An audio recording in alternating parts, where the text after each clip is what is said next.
नमस्कार प्रिय दर्शकों, स्वागत है आप सबका हमारे चैनल रिया टून्स में। अगर आप हमारे चैनल पर नए हैं और भगवान भोलेनाथ में विश्वास रखते हैं तो वीडियो को लाइक करें और हमारे चैनल रिया टून्स को सब्सक्राइब करें। आज की जो कहानी है वो बड़ा ही मोटिवेशनल और ज्ञानवर्धक है, इसलिए इस कहानी को पूरा सुने। तो चलिए शुरू करते हैं आज की यह प्यारी सी कहानी। प्रिय दर्शकों, प्राचीन समय की बात है। किसी नगर में एक बड़ा सेठ रहता था। पूरे नगर में उसका घर सबसे आलीशान था। सेठ की पत्नी बड़ी रूपवान थी। पूरे नगर में कोई भी स्त्री सेठ की पत्नी से सुंदर नहीं थी। प्रिय दर्शकों, उस सेठ के घर में एक वट वृक्ष था जिसमें एक उल्लू अपना घोंसला बनाकर रहता था। सेठ और सेठ की पत्नी उस उल्लू का खूब ध्यान रखते, उल्लू को हर रोज दाना पानी देते और उसे खूब प्यार करते। प्रिय दर्शकों, सेठ व्यापार के काम से कई दिनों के लिए नगर से बाहर जाता रहता था। प्रिय दर्शकों, एक दिन उल्लू सेठ की पत्नी से कहता है कि हे सेठानी जी, आपको अपने पति को किसी औरत के साथ अकेला छोड़कर नहीं जाना चाहिए। तब सेठानी कहती है कि उल्लू, तुम ऐसा क्यों कह रहे हो? प्रिय दर्शकों, तब उल्लू कहता है कि सेठानी जी, यह बात मैं आपको एक कहानी के माध्यम से बताता हूं। आप ऐसे नहीं समझें, मैं आपको एक कहानी सुनाता हूं। प्रिय दर्शकों, तब सेठानी कहती है कि ठीक है उल्लू, तुम कहानी सुनाओ। तब उल्लू अपनी कहानी प्रारंभ करता है और कहता है कि सेठानी जी, आप इस कहानी को ध्यान से सुनिए और इन बातों को याद रखिएगा। प्रिय दर्शकों, उल्लू कहानी शुरू करता है। समय की बात है, किसी शहर में एक राजा रहता था। उस राजा के कोई संतान नहीं थी। रानी के गर्भ से कोई संतान पैदा नहीं हुई। राजा बहुत दुखी होता था। राजा जब भी निकल करके जाता तो कुछ लोग उससे कहते थे कि यह राजा निर्बंसिया है और इसकी रानी बांझ है, यह दोषी राजा है। इसके जो सुबह दर्शन कर लेता है तो उसके लिए पूरे दिन हैं ऐसे शब्द सुनकर राजा बड़ा दुखी होता था। रानी से भी कुछ नहीं कहता था। शहर के लोग राजा के लिए जब इस तरह से बार बार ताने मारने लगे कि यह राजा तो निर्बंसिया है, तो राजा बहुत दुखी रहने लगा। एक बार क्या हुआ कि राजा अपनी रानी के साथ राजमहल में शाम के समय टहल रहा था। राजा का चेहरा उदास था। राजा बार बार सोचता था कि भगवान, तूने हमें कौन से जन्म की सजा दी है जो हमारे घर में एक भी संतान नहीं हुई, ना बेटा हुआ ना बेटी हुई। पता नहीं हमने कौन से जन्म में ऐसे पाप किए थे जो इस जन्म में हमको भुगतना पड़ रहा है। हम समाज में जिधर भी जाते हैं लोग हमारे लिए ताने मारते हैं कि राजा तो निर्बंसिया है, इसके दर्शन करना गलत है और इसकी रानी बीमार है। हे परमात्मा, ऐसे ताने सुन सुन करके मैं बहुत दुखी हो रहा हूं। यह राजा अपने दिमाग में सोच रहा था। रानी के साथ राजमहल में टहल रहा था। अब ऐसी कौन सी पत्नी होगी जो अपने पति के चेहरे पर उदासी देख करके यह ना समझ पाए कि हमारे पति पर कोई संकट है, कोई मुसीबत है। बहुत देर तक वे रानी अपने महाराज के चेहरा की ओर देख रही है। थोड़ी देर के बाद में रानी ने पूछा, महाराज, बात क्या है? आप जब भी महल में हमारे साथ टहलते हैं तो आपका चेहरा खुश रहता है, लेकिन आज आपका चेहरा उदास है, आपके चेहरे पर चिंता है। महाराज, आज बात क्या है? राजा ने समझाया। रानी, तुम्हें इससे क्या मतलब है? चेहरा पर हमारी उदासी है, तुम्हें इस बात को क्यों पूछ रही हो? तब रानी ने कहा, क्या मैं तुम्हारी अर्धांगिनी नहीं हूं? क्या तुम्हारी पत्नी नहीं हूं? क्या मेरा हक नहीं बनता है कि तुम्हारे ऊपर कोई संकट या मुसीबत आए तो उस पर साथ देना और संकट के बारे में जानना, क्या ये मेरा हक नहीं है? प्रिय दर्शकों, रानी के ऐसे शब्द सुनकर के राजा ने तब कहा कि रानी, जब तुम हमारी चिंता का कारण, उदासी का कारण पूछती हो तो सुनो, हम जब समाज में निकल करके जाते हैं तो लोग हमें निर्बंसिया कहते हैं और तुम्हें बांझ कहते हैं। उनके ऐसे ताने भरे शब्द सुन सुन करके मेरा दिमाग खराब है और यही मेरी चिंता है। मैं भगवान से पूछता हूं कि भगवान, मैंने कौन से जन्म में पाप किए हैं जो आज हमें इस जन्म में भुगतना पड़ रहा है? हमें संतान का मुख देखने के लिए नहीं मिल रहा है। प्रिय दर्शकों, अपने पति महाराज के यह शब्द सुनकर के रानी ने अपने पति को खुश करने के लिए वहां पर झूठ बोल दिया और कहा कि महाराज, आज आपके चेहरे पर उदासी है। अरे, यह तो खुशी का समय है। महाराज कहने लगे। रानी वो कैसे जवाब दिया? महाराज, हमारा गर्भ ठहर चुका है और हमारे कुछ दिनों के बाद में संतान होने वाली है। राजा ने कहा, क्या तुम सत्य कह रही हो, झूठ तो नहीं बोल रही हो? रानी ने कहा, नहीं महाराज, मेरे तो गर्भ ठहर चुका है, संतान होने वाली है और आपके चेहरे पर उदासी अच्छी नहीं लगती। आप मुस्कुराए। यह सच है कि मेरे गर्भ ठहर चुका है, मैं झूठ नहीं बोलती। प्रिय दर्शकों, तो राजा ने रानी की बात पर विश्वास की। उसके बाद में राजा के चेहरे पर खुशी झलक लगी। राजा बहुत ही प्रसन्न हुआ। प्रिय दर्शकों, उधर रानी ने अपने पति को खुश करने के लिए झूठ बोल दिया था, लेकिन था गर्भ में कुछ भी नहीं था। इधर क्या होता है, धीरे धीरे समय बीतता हुआ चला गया और जब जब समय के अनुसार बच्चे का जन्म लेने का समय आया, कहते हैं कि 9 महीने के बाद में बच्चे का जन्म होता है। बच्चे के जन्म लेने का जब समय आया तो रानी घबराने लगी। रानी विचार करने लगी, मैंने अपने महाराज को खुश करने के लिए झूठ बोला है, लेकिन मैं क्या करूंगी जब महाराज हमारे यह पूछेंगे कि बच्चा कहाँ है, बच्चे ने जन्म लिया है, उसको हमें दिखाओ, तो मैं उनको क्या बताऊंगी और क्या दिखाऊंगी? अब बच्चे का जन्म लेने का समय नजदीक है और मैं अब क्या करूंगी? प्रिय दर्शकों, रानी यह सोच सोच करके बहुत दुखी हो रही है और भगवान से प्रार्थना कर रही है कि प्रभु हमारी रक्षा कर, हमारी लाज को बचा, तेरे सिवा मेरा कोई नहीं है, क्योंकि मैंने अपने पति को खुश करने के लिए झूठ बोला है। प्रभु हमारे गर्भ में कुछ भी नहीं है। प्रिय दर्शकों, यह सोचने के बाद मैं रानी की एक दासी थी। रानी दासी को बहुत चाहती थी, बहुत मानती थी। तो रानी ने दासी को अकेले में बुलाया और सारी बात समझाई कि देखो दासी, मैं तुमसे कोई बात नहीं छुपाती हूं और ना मेरे गर्भ में कोई बच्चा है, ना मेरे गर्भ ठहरा हुआ है। मैंने अपने पति को खुश करने के लिए झूठ बोला है। दासी, तुम हमारे ठह बोलने में सहारा दो, तब हमारे महाराज को या किसी और को यह नहीं बताओगी कि रानी के गर्भ नहीं ठहरा है। रानी ने झूठ बोला है क्योंकि मैं तुमको बहुत चाहती हूं और तुम हमारी हर मुसीबत में साथ देती हो, इसलिए दासी हमारा सहारा दो, मेरा साथ दो। प्रिय दर्शकों, तो दासी रानी की बात को सुनकर के सहमत हो जाती है और कहती है कि रानी साहिबा, आप निश्चिंत रहे, मैं किसी को नहीं बताऊंगी, ना महाराज को बताऊंगी कि आपने झूठ बोला है। प्रिय दर्शकों, इधर क्या होता है, रानी ने उस दासी के द्वारा खबर भिजवा दी, महाराज के लिए पूरे राजमहल में सूचना भिजवा दी कि रानी को लड़का हुआ है।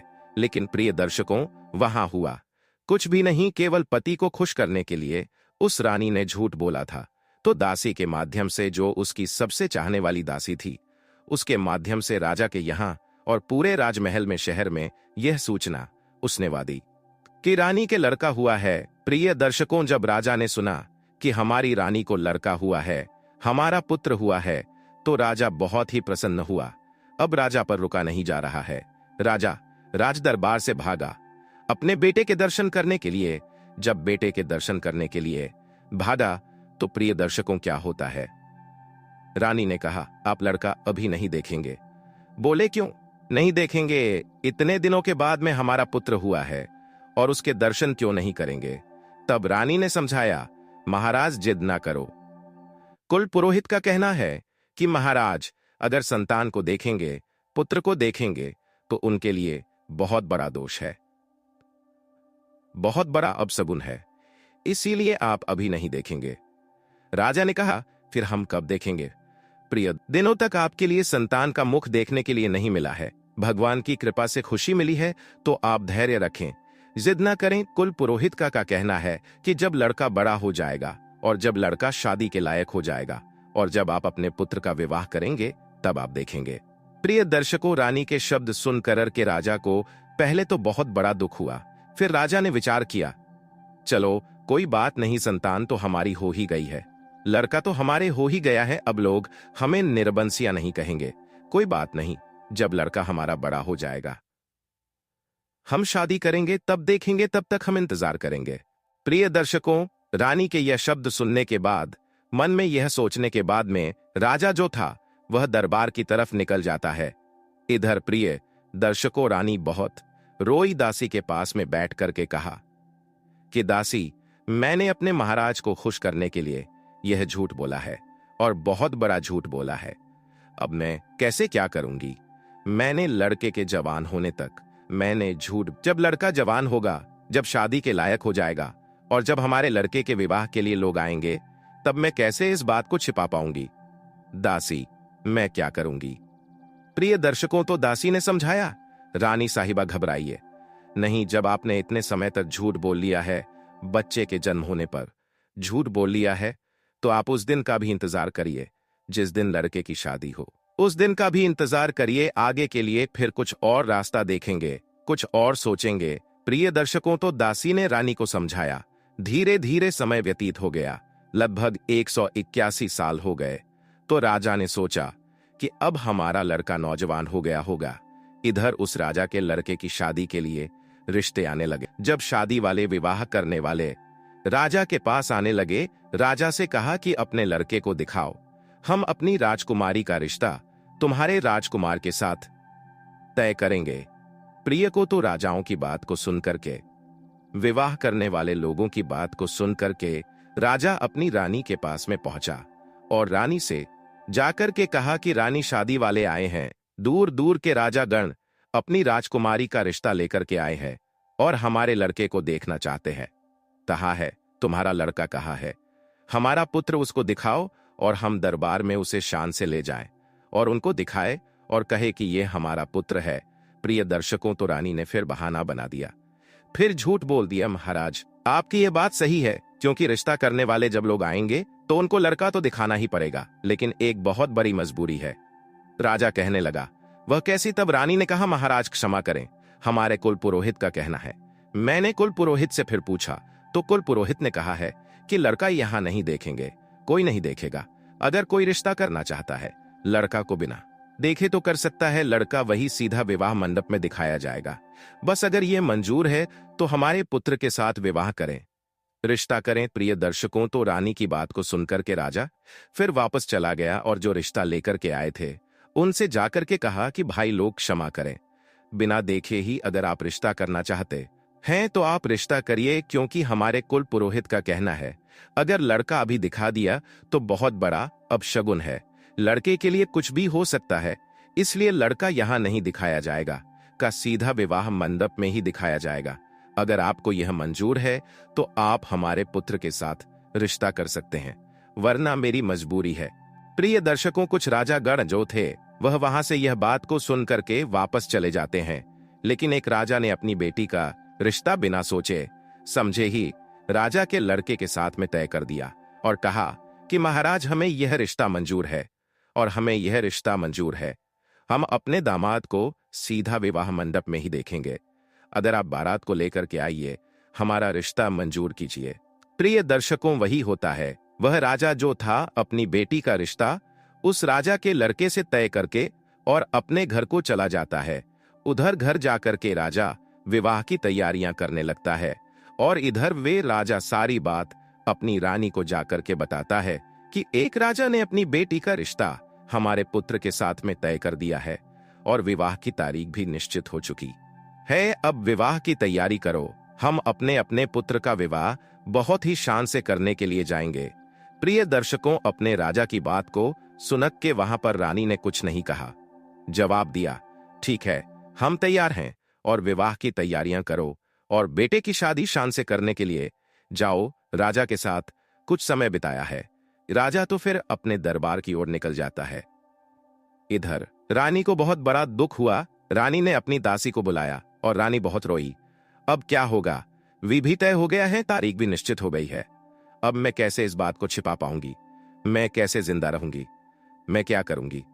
दासी, मैंने ऐसा झूठ काहे को बोला? मैंने ऐसा झूठ बोलकर कि अपने पति को खुश क्यों किया? प्रिय दर्शकों, दासी उस रानी के लिए धैर्य धारण करवा रही है और कह रही है कि रानी, जब आपने झूठ बोला है तो भगवान से प्रार्थना करो, भगवान कोई ना कोई रास्ता जरूर दिखाएगा। प्रिय दर्शकों, इधर जब शादी की तारीख आती है तो राजा बारात को सजवा आता है अपने पुत्र का विवाह करने के लिए और बारात को शादी में ले जाने के लिए। जब तैयारी हो जाती है, राजा ने खबर भिजवाई, रानी से कहा कि अपने पुत्र को दूल्हा बनाओ और हमको दिखाओ और अब चलते हैं शादी करने के लिए। प्रिय दर्शकों, रानी ने समझा दिया कि महाराज, आप इतने दिनों तक रुके रहे, आपके लिए भी बहुत बड़ा दोष है और आप अभी अपने पुत्र को ना देखिए। अगर आपने अभी पुत्र को देखने की कोशिश की महाराज, तो कुछ भी हो सकता है, इसलिए आप भी विवाह मंडप में ही अपने पुत्र को देखेंगे, जवाब दिया। ठीक है, मैंने इतने दिनों तक इंतजार कर लिया, अब थोड़े समय की तो बात है। राजा तैयार हो गया। आगे राजा ने कहा, आप अपने पुत्र को दूल्हा बना करके तैयार करिए और मैं बारात को देखता हूं। प्रिय दर्शकों, राजा दरबार की ओर निकल जाता है। इधर रानी दासी के पास में बैठी बैठी बहुत रो रही है और कह रही है कि रानी, अब मैं क्या क्या करूं।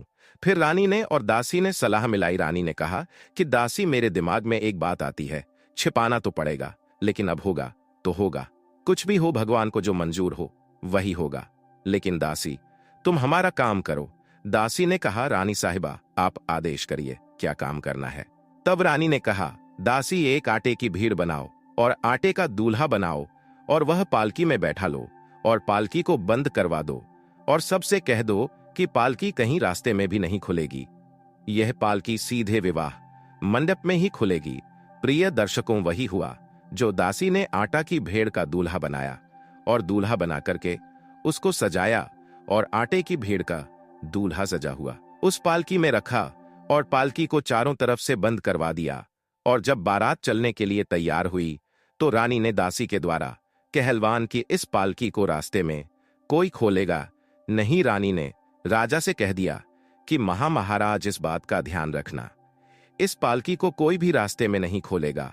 अगर किसी ने खोल दिया तो कुछ भी हो सकता है। एक कुल पुरोहित का कहना है यह पालकी सीधे विवाह मंडप में ही खुलेगी और वहीं आप अपने पुत्र को दूल्हा के रूप में देखेंगे। जवाब दिया। ठीक है।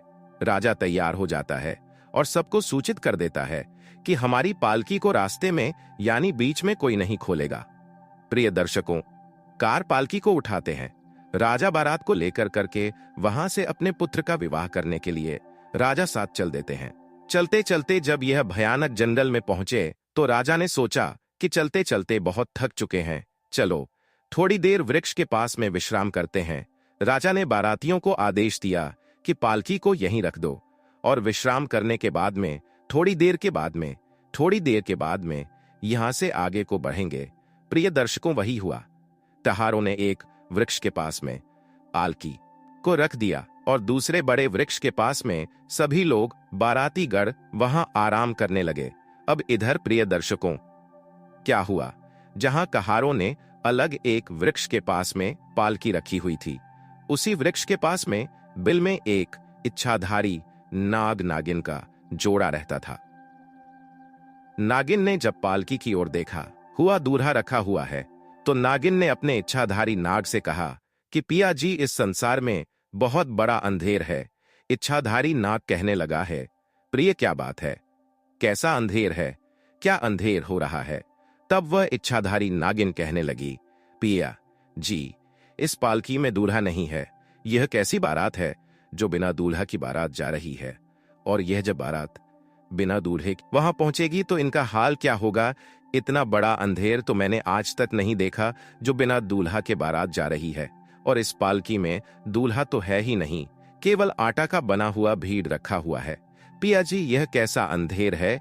इच्छाधारी नाग कहने लगा है, प्रिय, हमें विश्वास नहीं होता है, शायद हो सकता है तुम झूठ बोल रही हो, हमें दिखाओ, चल करके देखे कि बिना दूल्हा की कैसी बारात है। नागिन ने कहा, पिया जी, अगर ऐसे चलेंगे तो लोग जो बैठे हैं वह देख लेंगे, हो सकता है हमें और तुम्हें मार भी दे। चलो छिप छिपा करके चलते हैं, तुमको दिखाने के लिए पालकी के अंदर देखिए कैसे बिना दूल्हा की बारात था। प्रिय दर्शकों, वही हुआ। इधर नागिन अपने पति इच्छाधारी नाग को लेकर के पत्तों से छिप छिपा करके उसी पालकी में पहुंच जाती है और अंदर घुस जाती है। तो वहां नाग ने क्या देखा कि आटे की भीड़ का बना हुआ दूल्हा रखा है। चुपचाप दोनों ने देखा और फिर पुनः अपने बिल में वापस चले आए। इधर नाग बड़ा आश्चर्य में पड़ गया। फिर नाग ने अपनी पत्नी नागिन से कहा, हे नागिन, मैं आपसे कुछ कहना चाहता हूं। नागिन कहने लगी, कहे, आप क्या कहना चाहते हैं। नाग कहने लगा है, प्रिय, अगर आपकी आज्ञा हो तो मैं इस राजा के विवाह मंडप तक इसकी शोभा को बढ़ा दें। नागिन कहने लगी, महाराज, आप इसकी शोभा कैसे बढ़ा सकते हैं। तब इच्छाधारी नाग बोला, हे प्रिय, आपकी अगर आज्ञा हो तो मैं इसी आटा की भीड़ में समा करके अपना रूप बदल करके और मैं इस राजा का लड़का बनकर के, दूल्हा बनकर के, और मैं इसकी इज्जत बचा दूं तो ज्यादा अच्छा रहेगा। और आप ही बताइए, अदर वह विवाह मंडप में जाकर के यह पालकी खोली गई और जब दूल्हा नहीं निकला तो इस राजा की कितनी बड़ी बदनामी होगी। और जहां यह राजा अपने पुत्र का विवाह करने के लिए जा रहा है, उस राजा की भी कितनी बड़ी बदनामी होगी। अगर आपकी आज्ञा हो प्रिय, तो मैं इस राजा का लड़का बन करके इसके विवाह मंडप तक इसकी शोभा बढ़ा लूं। प्रिय दर्शकों, अपने पति इच्छाधारी नाग की यह बात सुनकर कि वे नागिन कहने लगी, महाराज, आज आप पर भरोसा भी है, विश्वास भी है, लेकिन मुझे डर लगता है, क्योंकि आप दूल्हे का भेष बनाकर कि उस राजा की बेटी से जब विवाह करेंगे तो आप उसके प्रेम के जाल में फंस जाएंगे और हमको भूल जाएंगे। इच्छाधारी नाग कहने लगा, हे प्रिय, आप हम पर विश्वास करिए, आप हमारी पत्नी है, हम नागवंशी हैं, हमें क्या उससे मतलब है, केवल हमें इस राजा की इज्जत बचानी है, बस इसलिए मैं जा रहा हूं। और अगर मैं नहीं गया तो दोनों राजाओं के यहां कुछ भी हो सकता है, कुछ भी घटना घटित हो सकती है, इसलिए मैं आपसे कह रहा हूं, आप हमारी बात पर विश्वास करें, हम नागवंशी हैं, हम आपको धोखा नहीं दे सकते हैं, केवल रात्रि की बात है, और कल जब मैं आऊंगा तो मैं आपके पास आ जाऊंगा, फिर हमें कोई मतलब नहीं है। प्रिय दर्शकों, अपने पति इच्छाधारी नाग की बात को सुनकर के नागिन ने आज्ञा दे दी कि महाराज जाओ, लेकिन हमें डर लगता है, आप उसके जाल में मत फंस जाना, हमें भूल मत जाना। इच्छाधारी नाग कहता है, हे प्रिय, आप हम पर विश्वास करें और हमें आज्ञा दे। प्रिय दर्शकों, वही हुआ। अपनी पत्नी नागिन से आज्ञा लेने के बाद में वह इच्छाधारी नाग उसी पालकी में घुस जाता है और आटे की भीड़ में समाहित होकर के रूप बदल लेता है और बहुत ही सुंदर लड़का बन जाता है, बहुत ही सुंदर दूल्हा बन जाता है। इधर प्रिय दर्शकों, कुछ समय के बाद में राजा बारात को लेकर के चल देता है, कहार पालकी को उठा लेते हैं और सीधे वहीं राजा के यहाँ पहुंचते हैं। विवाह मंडप में पहुंच गए। प्रिय दर्शकों, इधर क्या होता है, उस राजा ने सभी बारातियों की खास खुशामद की और जब विवाह करने का समय आया तो कहा, राजा साहब से कहा, तुम्हारा लड़का कहाँ है, तुम्हारा दूल्हा, उसको पालकी से निकालो। जो आपने कहा था कि लड़का की पालकी विवाह मंडप में ही खुलेगी, तो पालकी भी तैयार है और निकालिए, अपने बेटा को और विवाह की रस्म पूरी की जाएगी। प्रिय दर्शकों, वही होता है। इधर राजा जब पालकी को खुलवा है तो उसमें से बड़ा ही सुंदर लड़का निकलता है और इतना सुंदर लड़का था कि राजा की आंखें फटी की फटी रह गई थी। राजा बहुत ही प्रसन्न हुआ। राजा सोचने लगा, इसका मतलब यही था कि हमारी रानी ने हमारे पुत्र को इसीलिए हमें अभी तक नहीं दिखाया था, आज हमें दिखाया है, क्योंकि हमारा लड़का इसके चेहरा पर बहुत ही अच्छा तेज है। प्रिय दर्शकों, उस बेटे के पिता ने भी, उस राजा ने भी जब उस दूल्हा को देखा तो वह बहुत ही प्रसन्न होता है और उसके बाद में विवाह की रस्म पूरी होती है और उस इच्छाधारी नाग का विवाह उस राजा की बेटी से हो जाता है। बड़ी धूमधाम से विवाह हुआ और विवाह होने के बाद में इधर उस इच्छाधारी दूल्हा ने, यानी उस राजा के बेटा ने कहा अपने पिताजी से कि पिताजी, हमारी पालकी अलग होनी चाहिए और हमारी पत्नी की पालकी अलग जाएगी। राजा ने कहा, ठीक है। प्रिय दर्शकों, राजा ने उस राजा को आदेश दिया कि हमारे बेटा की पालकी अलग जाएगी, जिसमें केवल हमारा ही बेटा जाएगा, और अपनी बेटी की पालकी अलग तैयार करवाओ। राजा ने कहा, ठीक है। प्रिय दर्शकों, वही हुआ। इधर उस राजा ने भी अपनी बेटी की पालकी तैयार करवाई है। अब अलग अलग पालकी को लेकर के कहा, राजा के साथ में अपने शहर में चल देते हैं। इधर प्रिय दर्शकों, उसी रास्ते पर आए जहां बारात ने दिन में विश्राम किया था, वहीं आकर के पालकी को रख दिया और राजा ने कहा कि अब थोड़ी देर और विश्राम करें, फिर आगे चलते हैं। दोस्तों, पालकिया को जब रख दिया, कहारों ने उन्हें एक वृक्ष के पास में, और उसके बाद में सब लोग वहां पर विश्राम करने लगे हैं। कुछ लोग तो वहां पर सो भी गए थे। इधर वह इच्छाधारी नाग था जो दूल्हा बना था, वह अपना भेष बदल करके अपनी पत्नी नागिन के पास में पहुंचता है, जो नागिन उसका बेसब्री से इंतजार कर रही थी। और जब अपने पति को नजदीक आता हुआ देखा तो नागिन बहुत प्रसन्न होती है और उसके बाद में कहा, पिया जी, क्या शोभा बढ़ा दी। जवाब दिया, हाँ, मैंने वहां राजा की इज्जत को बचा दिया और इसके विवाह मंडप की शोभा भी बढ़ाई और मैंने विवाह भी किया और वह पत्नी दूसरी पालकी में बैठी हुई है।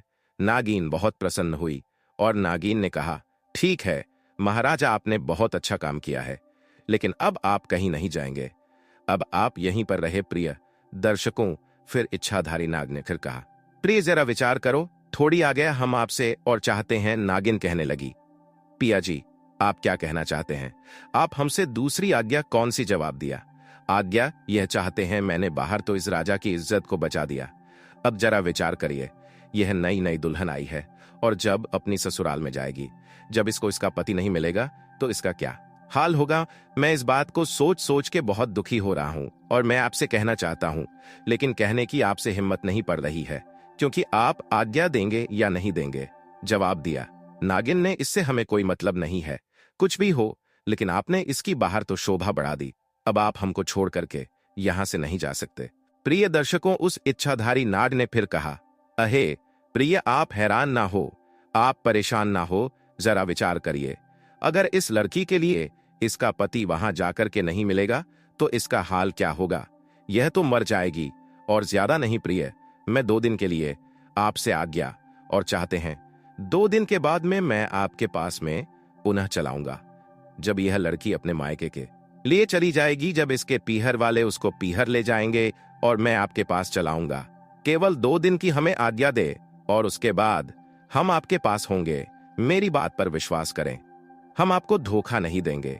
मैंने उस दिन भी कहा था कि हम लोग नागवंशी है, इसलिए हम तुम्हें धोखा नहीं देंगे। प्रिय दर्शकों, आपने पति इच्छाधारी नाग की बात को सुनकर वह नागिन बहुत दुखी होती और कहती है, पिया जी, आज हमें विश्वास हो गया कि तुम हमसे झूठ बोल रहे हो, तो हमको धोखा देकर के चले जाओगे। तुम हमें भूल जाओगे, हमको तड़पता हुआ अकेले जंगल में छोड़ जाओगे, इसीलिए तुम हमसे बार बार जिद कर रहे हो। ऐसी करुण भरी बातें सुनकर के इच्छाधारी नाग ने समझाया, प्रिय, मैं आपसे वादा करता हूं, वचन देता हूं कि मैं लौट करके जरूर आऊंगा। मुझे उससे कोई मतलब नहीं है, केवल 2 दिन की बात है। 2 दिन की हमें आज्ञा दे दें, आप चिंता ना करें, आपको मैं धोखा नहीं दूंगा, मैं तुरंत ही लौट करके आऊंगा। प्रिय दर्शकों, उस इच्छाधारी नागिन की इच्छा नहीं थी, लेकिन फिर भी उस नागिन ने कह दिया कि महाराज, जब ऐसी बात तो आप जाइए, लेकिन आपसे मैं यही कहती हूं कि आप हमें भूल मत जाना। और हमारे दिल में अब ये आ रहा है कि आप हमें छोड़ करके जा रहे हैं, दोबारा लौट करके नहीं आएंगे। प्रिय दर्शकों, तो फिर इच्छाधारी नाग ने अपनी नागिन को समझाया। आज्ञा लेने के बाद में वह नाग फिर पुनः पालकी में दूल्हा बनकर के बैठ जाता है। और प्रिय दर्शकों, इधर उस रानी ने झूठ बोला था अपने पति से कि मेरे गर्भ भर चुका है, कोई लड़का नहीं उसके हुआ था। वह रानी पूरी रात जागती रही और भगवान के मंदिर में अरदास लगाती रही, अर्जी लगाती रही, प्रार्थना करती रही कि दीन बंधु हमारी रक्षा करें, मेरी लाज को बचाए आए। और मैंने तो अपने पति को खुश करने के लिए झूठ बोला था, लेकिन हमें यह नहीं मालूम है कि यह नौबत आ जाएगी। हे प्रभु, मैं क्या करूं? मेरी रक्षा करें, मेरी लाज को बचाए, और नहीं तो मैं मर जाऊं। इस तरीके से रोते रोते उस मंदिर में सो जाती है। सवेरा हो गया, दिन निकल आया, लेकिन रानी अकेली उस मंदिर में रोती रही। केवल दासी को मालूम था कि रानी कहां है और किसी को नहीं मालूम था। प्रिय दर्शकों, इधर राजा अपनी पुत्र वधू और पुत्र की पालकी को लेकर के अपने घर पर पहुंचता है, और इधर जब दासिया ने दरबारियों ने में सुंदरता को देखा और उस पुत्र को देखा तो बहुत ही प्रसन्न हुए और सोचने लगे कि इसीलिए रानी अपने पुत्र को नहीं दिखा रही थी। और जब उस दासी ने देखा कि राजा का पुत्र भी आया हुआ है, उसे तो मालूम था कि रानी का कोई पुत्र नहीं हुआ है।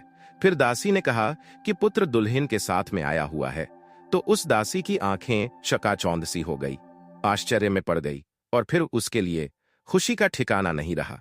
प्रिय दर्शकों, वह दासी उस मंदिर में भागी जिस मंदिर में रानी माथा पटक रही थी और भगवान से अपनी अरदास लगाई हुई थी। दासी भाग करके पहुंचती है मंदिर में, सारी बात रानी को बताती है और कहा, हे रानी साहिबा, भगवान ने तुम्हारी बात सुन ली है, तुम्हारी पुत्र वधू तुम्हारे पुत्र के साथ में आई है और तुम्हारा पुत्र बहुत सुंदर है, सब देखने वाले उसकी ओर देख रहे हैं। प्रिय दर्शकों, जब रानी ने अपनी दासी के यह शब्द सुने तो बार बार भगवान के लिए धन्यवाद करती है। खुशी के आंसू छलक आए और भगवान को धन्यवाद करने के बाद में दासी के साथ में वह रानी घर पर आती है और अपनी पुत्र वधू के लिए बड़े सम्मान सहित घर में ले जाती है।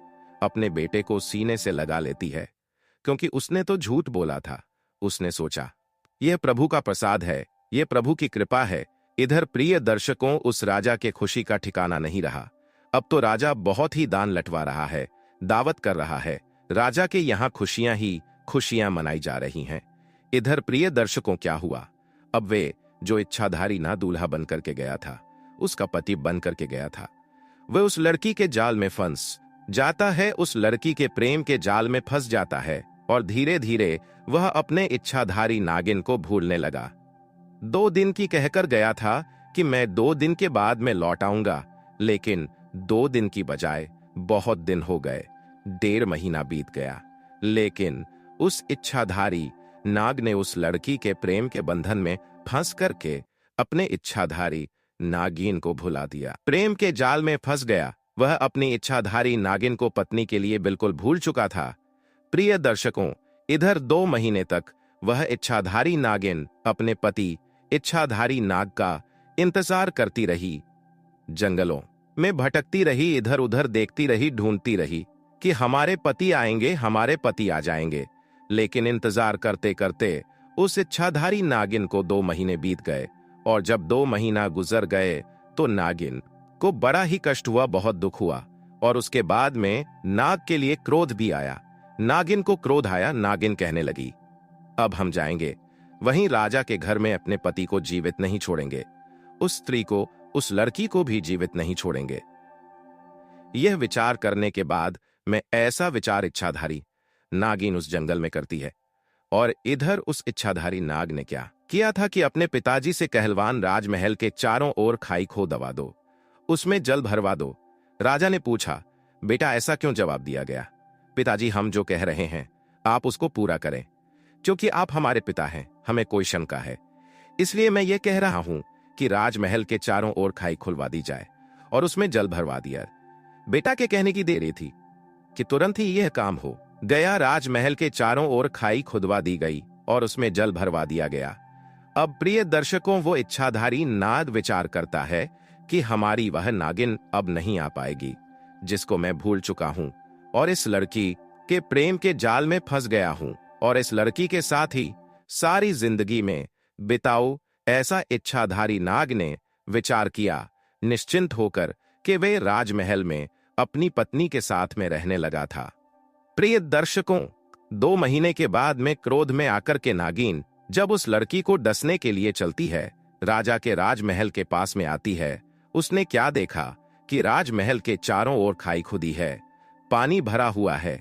इच्छाधारी नागिन समझ गई, इसका मतलब है कि हमारे पति नाग ने हमें मरवाने के लिए यह जाल बिछाया है।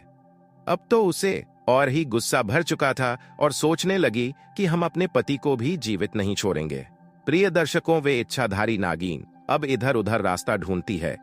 कई रास्ता मिल जाए तो मैं जल्दी से अपने पति के पास में पहुंच जाऊं, उस लड़की के पास में पहुंच जाऊं। कुछ समय के बाद में थोड़ी सी जगह राजमहल में जाने के लिए उस नागिन को मिल जाती है और उसी के रास्ते वे नागिन जो थी वही पहुंची जहां वह इच्छाधारी नाग, उसका पति उस लड़की के साथ में, अपनी पत्नी के साथ में, अपनी पत्नी के साथ पलंग पर सो रहा था। जब इच्छाधारी नागिन पहुंची, अपने पति को सोता हुआ उस लड़की के पास में देखा तो उस इच्छाधारी नागिन को बहुत बड़ा क्रोध आया। सोचने लगी, विचार करने लगी, यह जोड़ी तो बहुत ही सुंदर है, मैं इस जोड़ी को कैसे खत्म करूं? अगर मैं अपने पति को खाती हूं, पति को मारती हूं, तो इस लड़की का क्या हाल होगा? यह पति के बिना मर जाएगी। अगर हम इस लड़की को खाते हैं, लड़की को मारते, तो हो सकता है हमारे पति इसके गृह जाल में इतने फंसे हुए हैं, कहीं हमारे पति आत्महत्या ना कर ले, कहीं हमारे पति मर ना जाए। मैं तो विधवा हो गई हूं, मुझे तो विधवा बना ही दिया है, कहीं ऐसा ना हो कि दूसरी लड़की भी विधवा हो जाए, कहीं ऐसा ना हो कि हमारा पति मर जाए। प्रिय दर्शकों, यह विचार करने के बाद में क्रोध भरी नागिन ने ना तो अपने पति को मारा और ना ही उसे लड़की को डसा, और नतीजा यह हुआ कि उस नागिन ने सोचा कि यहीं पर मैं फन पटक पटक के अपनी जान दे दूंगी। प्रिय दर्शकों, वही हुआ। उस नागिन ने पलंग के पास ही अपना फन पटक पटक करके वहां जान दे दी। इधर जब वह नागिन मर जाती है, सवेरा होता है। जब सवेरा होता है, नाग की जो दूसरी पत्नी थी वह उठकर के बिना कुछ देखे ही काम करने के लिए चली जाती है। और इधर वे इच्छाधारी नाग जब उड़ता है और जैसे ही उठता है, उसकी नजर उसकी नागिन पर पहुंचती है। जो नागिन मरी पड़ी थी। तो प्रिय दर्शकों, अपनी नागिन को मरा हुआ देखा, बुरी तरीके से अपनी नागिन को उठा करके रोने लगा और पछताने लगा और बार बार एक ही शब्द कहने लगा कि मेरी प्राण प्यारी, तुम मर गई, लेकिन तुम कुछ कह के ना गई। तुमने ऐसा क्यों किया? मैंने तुमको भुला दिया। मैं तुम्हारे बगैर कैसे रह पाऊंगा? अरे तुम हमारी पहली पत्नी, तुमने हमारे साथ ऐसा प्रेम निभाया है जो तुमने जान दे दी। प्रिय दर्शकों, यह सोच करके उसी मरी हुई नागिन को गर्दन में डाल करके और पागलों की तरह वह लड़का राजमहल से बाहर निकलता है और वहां से चलने लगता है और कहने लगता है, रोने लगता है कि तुम मर गई, लेकिन कुछ कह के नहीं गई। प्रिय दर्शकों, यह थी एक इच्छाधारी नाग और नागिन की प्रेम कहानी कि कैसा था उस नागिन का प्रेम। अपने पति इच्छाधारी नाग के प्रति ऐसा प्रेम निभाया जो अपनी स्वयं जान दे दी, लेकिन अपने पति की जान नहीं ली। प्रिय दर्शकों, हमारी आज की कहानी यहीं पर समाप्त होती है। हम उम्मीद करते हैं कि आपको हमारी आज की कहानी पसंद आई होगी और आप इस कहानी से ढेर सारी प्रेरणा लेंगे। कहानी पसंद आई हो तो वीडियो को लाइक करें और हमारे चैनल रिया टून्स को सब्सक्राइब करें। मिलते हैं अगले वीडियो में, तब तक के लिए नमस्कार। जय श्री कृष्ण।